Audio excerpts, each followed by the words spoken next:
Shalom Bapak Ibu dan Saudara terkasih, berjumpa lagi dalam persekutuan Binroh Karyawan Telkom pada siang hari ini. Bagaimana kabarnya? Kiranya di tengah keterbatasan, bahkan ketakutan dan kekhawatiran kita, semangat dan pengharapan dalam Kristus terus memberikan kekuatan dan keberanian kita untuk melangkah. Sebelum bersama-sama kita mendengarkan dan merenungkan kebenaran firman Tuhan, mari kita berdoa. Bapa Surgawi, kami mengucap syukur dan berterima kasih karena hidup yang Bapa anugerahkan.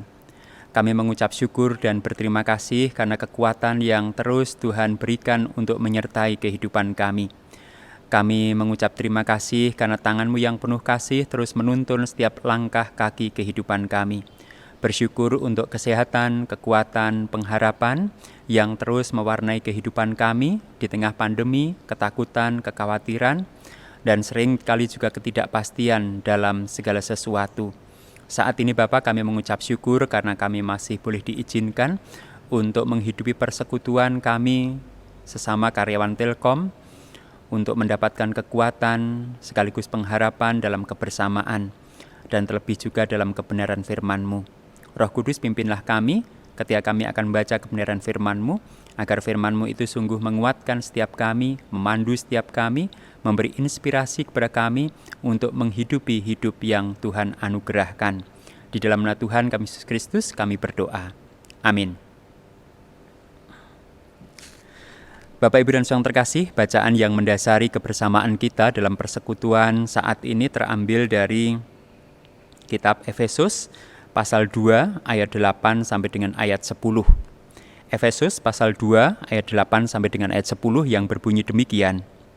Sebab karena kasih karunia kamu diselamatkan oleh iman. Itu bukan hasil usahamu, tetapi pemberian Allah. Itu bukan hasil pekerjaanmu, jangan ada orang yang memegahkan diri. Karena kita ini buatan Allah, diciptakan dalam Kristus Yesus untuk melakukan pekerjaan baik yang dipersiapkan Allah sebelumnya. Ia mau supaya kita hidup di dalamnya. Sedemikian jauh bacaan firman Tuhan. Yang berbahagia adalah mereka yang menghidupi firman Tuhan itu dalam kehidupannya setiap hari. Bapak, Ibu, dan Saudara terkasih, ketika kita memiliki HP atau barang elektronik yang lain, apa yang akan kita lakukan ketika HP atau barang elektronik yang lain itu mengalami kerusakan? Tentu kita tidak langsung atau serta-merta membuangnya dan menggantinya yang baru. Ada banyak di antara kita yang akan terlebih dahulu mencoba memperbaiki handphone atau barang elektronik yang lain. Ketika kita memperbaiki HP ataupun barang elektronik yang lain itu, tentu kita punya tujuan agar HP kita ini kemudian berfungsi kembali dan dapat berguna kembali. Sebenarnya demikian juga halnya dengan kehidupan kita. Ketika kita jatuh dalam dosa, dan kemudian hidup kita dirusak olehnya, Allah juga berupaya untuk memperbaiki kita. Baik orang Yahudi maupun orang non-Yahudi, sesungguhnya hidupnya telah dirusak oleh dosa. Tetapi kemudian perjumpaan dengan Kristus yang merupakan kasih Allah kepada dunia ini, Yohanes 3 ayat 16, maka kemudian setiap orang mendapatkan kesempatan untuk diperbaiki kembali. Itulah yang ingin dinyatakan oleh Rasul Paulus dalam bacaan kita di kitab Efesus pasal 2 ayat 8 sampai dengan 10. Tentu Bapak, Ibu, dan Saudara terkasih akan mendapatkan gambaran yang lengkap ketika membaca dari ayat 1. Saya ingin mencoba membaca ayat yang ke-3 yang berbunyi demikian. Sebenarnya dahulu kami juga terhitung di antara mereka, ketika kami hidup di dalam hawa nafsu daging dan menuruti kehendak daging dan pikiran kami yang jahat. Pada dasarnya kami adalah orang-orang yang harus dimurkai, sama seperti mereka yang lain. Ayat yang keempat diawali dengan kata tetapi. Tetapi Allah yang kaya dengan rahmat, oleh karena kasih-Nya yang besar yang dilimpahkannya kepada kita, telah menghidupkan kita kembali bersama-sama dengan Kristus, sekalipun kita telah mati oleh kesalahan-kesalahan kita. Oleh kasih karunia, kamu diselamatkan. Seperti HP ataupun barang elektronik yang direparasi dan kemudian menjadi baik dan berfungsi kembali. Demikian juga setiap kehidupan kita di dalam anugerah Allah dalam Kristus. Setiap kita diperbaiki kembali, setiap kita direnovasi sehingga kehidupan kita pulih kembali. Ditegaskan di situ bahwa oleh telah menghidupkan kita bersama-sama dengan Kristus, sekalipun kita telah mati oleh kesalahan-kesalahan kita, oleh kasih karunia kamu diselamatkan. Kasih karunia Allah dalam Kristus telah memulihkan kita, menyelamatkan kita, menghidupkan kita kembali dalam pengharapan akan kasih Allah. Nah, Bapak, Ibu, dan Saudara terkasih, kalau dalam renungan ini kita merenungkan tema pekerjaan baik yang disiapkan Allah bagi kita, yang kita dasarkan pada ayat 8 sampai dengan 10, tentu kemudian kita bertanya, pekerjaan baik yang disiapkan Allah bagi kita, apakah itu hal yang penting? Tentu penting, Bapak, Ibu, dan Saudara terkasih, karena sebagaimana HP yang direnovasi ataupun diperbaiki atau direparasi agar berfungsi kembali dan bisa dipakai kembali, demikian juga dengan setiap kita yang dipulihkan Allah oleh karena anugerah dalam Kristus, agar kemudian kita menghidupi kembali panggilan kita, agar kita menghidupi kembali tujuan yang diberikan Allah dalam kehidupan kita, agar kemudian kita hidup menurut apa yang Allah kehendaki dan inginkan, bukan hidup seperti yang dunia atau kita kehendaki sendiri. Oleh karena itu ayat 8 diawali dengan kata, sebab oleh karena kasih karunia kamu diselamatkan oleh iman, itu bukan hasil usahamu tetapi pemberian Allah. Hal baik pertama yang harus kita pikirkan dan kita kerjakan dalam kehidupan kita adalah bahwa segala sesuatu yang ada dalam kehidupan kita adalah pemberian Allah. Segala sesuatu yang boleh ada dalam kehidupan kita, kita nikmati dan kita jalani setiap hari adalah pemberian Allah. Karena itu semua adalah pemberian Allah, maka wajib bagi kita untuk mengucap syukur kepada Allah. Karena segala sesuatu yang ada dalam kehidupan kita adalah pemberian Allah, maka kemudian ketika kita mau menaikkan syukur atau mau melakukan sesuatu sebagai ungkapan syukur, maka itu kita ungkapkan dan kita lakukan kepada Allah. Apa yang ada dalam kehidupan kita bukan pemberian dunia, tetapi pemberian Allah. Oleh karena itu sudah sepantasnya apabila kita mengembalikan ungkapan syukur dan hormat itu hanya kepada Allah. Hidup kita, waktu kita, talenta kita, pekerjaan kita, segala sesuatu yang ada dalam kehidupan kita, ketika itu kita yakini sebagai pemberian Allah, maka hanya kepada Allah saja kita mengembalikan rasa syukur dan hormat itu. Jadi Bapak, Ibu, dan Saudara terkasih, tidak berhutang pada dunia dan tidak harus memuaskan dunia, tidak harus menyenangkan dunia, tetapi yang kita lakukan pertama-tama adalah mengembalikan hormat, syukur, dan kemuliaan itu kepada Tuhan. Karena segala sesuatu adalah pemberian darinya. Yang kedua, Bapak, Ibu, dan Saudara terkasih, dikatakan itu bukan hasil pekerjaanmu. Jangan ada orang yang memegahkan diri. Bapak, Ibu, dan Saudara terkasih, memegahkan diri adalah godaan yang besar dalam kehidupan kita. Siapa yang tidak suka dipuji? Siapa yang tidak senang dihormati?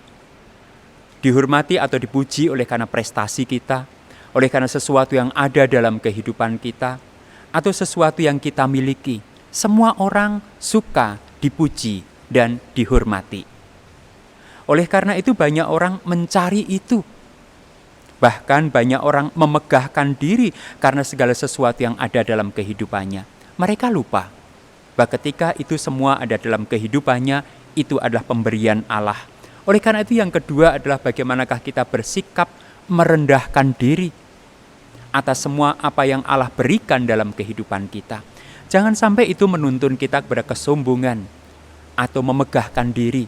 Tetapi bagaimanakah kita mengelola setiap hal yang ada dalam kehidupan kita itu dalam kerendahan hati. Itu semua Tuhan percayakan bukan agar kita menjadi sombong, tetapi agar kita meletakkan seluruh kehidupan kita di bawah kehendak, kuasa, dan otoritas Allah. Kalau kita punya kecenderungan untuk memegahkan diri dan sombong dengan apa yang ada dalam kehidupan kita, dengan segala sesuatu yang Tuhan anugerahkan, maka tentu itu sesuatu yang keliru. Karena ketika Tuhan memberikan sesuatu yang lebih, yang indah, yang baik dalam kehidupan kita, tujuannya bukan agar kita menjadi sombong atau memegahkan diri, tetapi justru ketika kita memiliki semua itu, Tuhan mengajak kita atau menuntun kita untuk menghidupi itu semua sebagai anugerah dari Tuhan. Tidak ada tempatnya bagi orang beriman, bagi orang yang percaya kepada Kristus untuk menyombongkan dirinya atau memegahkan dirinya. Jikalau saat ini Bapak, Ibu, dan Saudara terkasih punya prestasi, punya kedudukan, punya sesuatu yang indah, janganlah itu kemudian membuat Bapak, Ibu, dan Saudara terkasih menjadi sombong atau memegahkan diri, baik di hadapan sesama maupun di hadapan Allah. Tetapi baiklah kita merendahkan diri dan menyadari bahwa itu semua ada hanya karena anugerah. Karena kalau kita sampai memegahkan diri atau menyombongkan diri, maka sesungguhnya kita hanya menunggu waktu untuk jatuh. Tetapi ketika kita menempatkan itu semua sebagai anugerah dan kita terus merendahkan diri, mengelola apa yang dipercayakan Tuhan itu sebagai sebuah anugerah, maka itu sungguh akan menjadi berkat bagi setiap kita. Yang ketiga, Bapak, Ibu, dan Saudara terkasih, perhatikan ayat yang ke-10, di situ dikatakan, karena kita ini buatan Allah, diciptakan dalam Kristus Yesus untuk melakukan pekerjaan baik. Melalui hal yang ketiga ini kita disadarkan bahwa setiap kita ini buatan Allah, diciptakan dalam Kristus. Diciptakan dalam Kristus artinya diciptakan dalam kasih, dalam kebenaran. Karena Kristus adalah kasih dan kebenaran.